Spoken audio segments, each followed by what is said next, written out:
নমস্কার, কেমন আছো সবাই? আমি নমিতা, আমার একটা নতুন ব্লগে সবাইকে স্বাগত। আজকে অনেক দিন পর আবার পদ্মফুল নিয়ে চলে এলাম।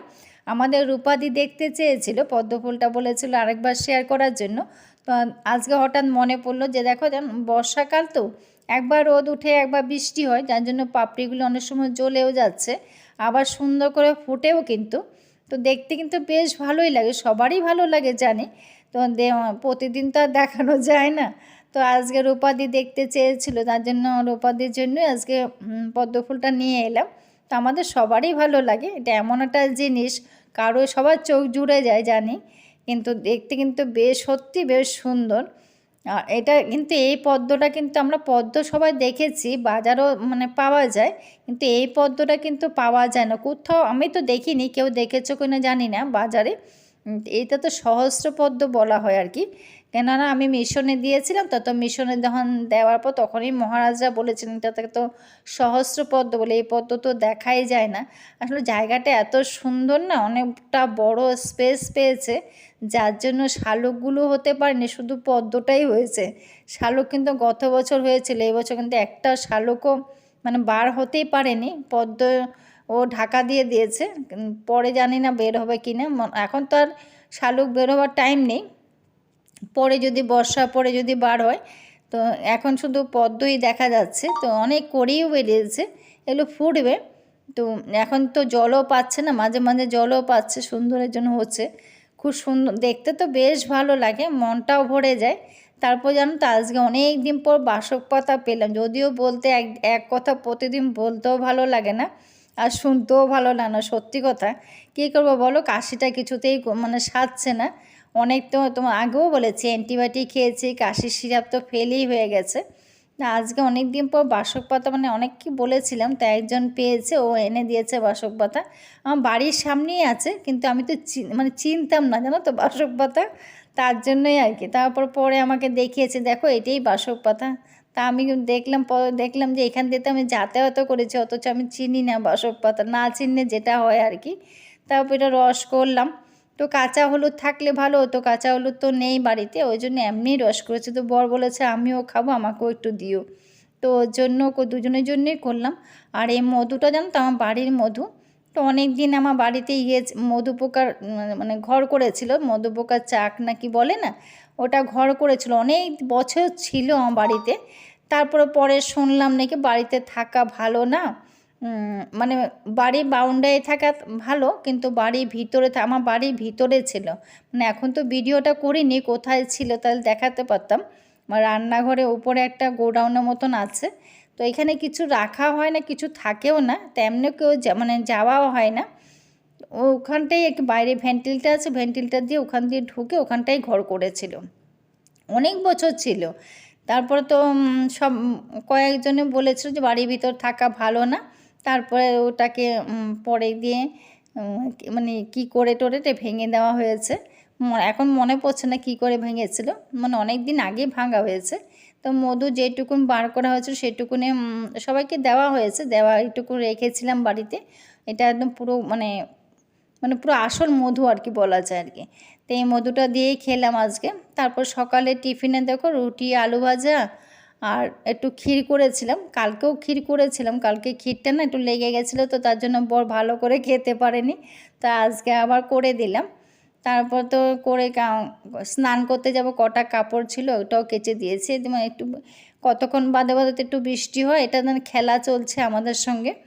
তো কতক্ষণ বাদে বাদে বৃষ্টি হয়, আবার রোদও ওঠে, এটা সুন্দর দিনটা।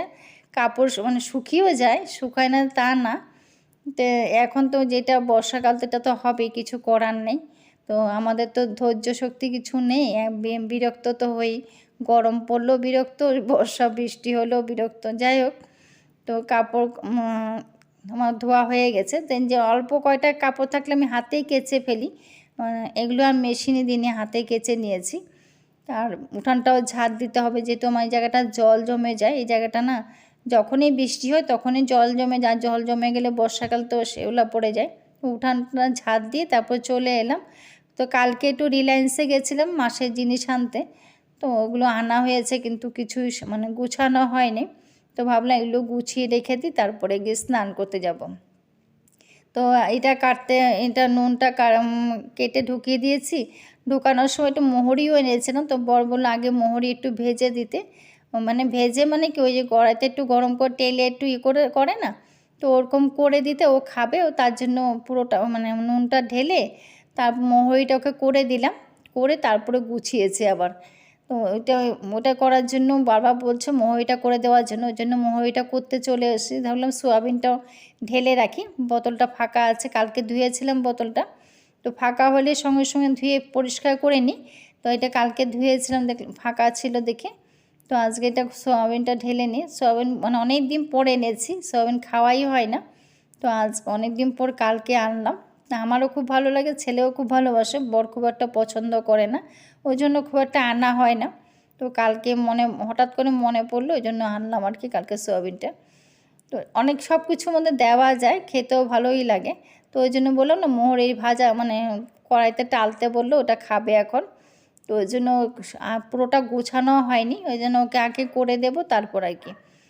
তো ওদের কথা তো আগে শুনতে হয়, তো ওই জন্য আর কি ওর কথাটা আগে করে দিচ্ছি মোহরিটা। তো মোহরিটা করতে করতে জানো তো মানে মনটাই খারাপ হয়ে গেছে, জানি না এখানে বলাটা ঠিক হবে কি না। তো মানে একেবারে মনটা খারাপ হয়ে গেছে। তা আমাকে তো শরীর বললো না, কয়দিন খুব শরীর খারাপ ছিল, তার জন্য আমাকে জানানো হয়নি। মানে আমার দাদার খুব শরীর খারাপ। তা আমাদের শ্বশুরবাড়ি বাপের বাড়ি সবারই সুগার প্রেশার সবার আছে। তো কারো মানে এটা তো এখন সুগার প্রেশার তো এখন সবারই জলভাতই হয়ে গেছে যদিও। তো ওর দাদারও সুগারটা খুব হাই থাকে সব সময়। তো মাঝখানে নাকি খুব শরীর খারাপ হয়েছিল, তখন আমারও খুব শরীর খারাপ ছিল, যার জন্য আমাকে জানায়নি। আর আমি অনেকটা দূরে থাকি দেখে আমাকে সব কটা জানায় না। তো ওকে ওইটা ভেজে তারপরে এগুলো গুছিয়ে নিচ্ছি।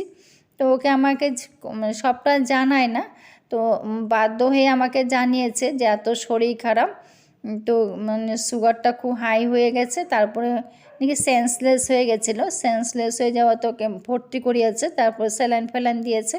তো আমাদের বাড়িতে ওরা খুব রোগের সম্বন্ধে খুব একটা ভালো করে কেউ বোঝেও না। তো সবাই তো সব জিনিসটা বোঝে না, সেটা তো বলে লাভ না। আর আমি তো মানে বিশেষ করে আমার শাশুড়ি মার তো অনেক কিছু নিয়ে ঘাটিয়েছি না, মার তো সুগার প্রেশার কিডনির সমস্যা সবগুলোই ছিল। তো সব ব্যাপারে আমি এগুলো মানে ডাক্তার মানে দৌড়াদৌড়ি যেগুলো আমি করেছি সে কিছুটা হলেও আমি জানি। তো আমার দাদারও সেম মানে কিডনির সমস্যা হয়েছে। ওখানে ডাক্তার বলেছে যে মানে ওখানে তো ডাক্তার উল্টোপাল্টা কথা মানে কোনখানে মানে এখন তো বলতে পারবো না, স্নান করে পুজো দিয়েও চলে এলাম।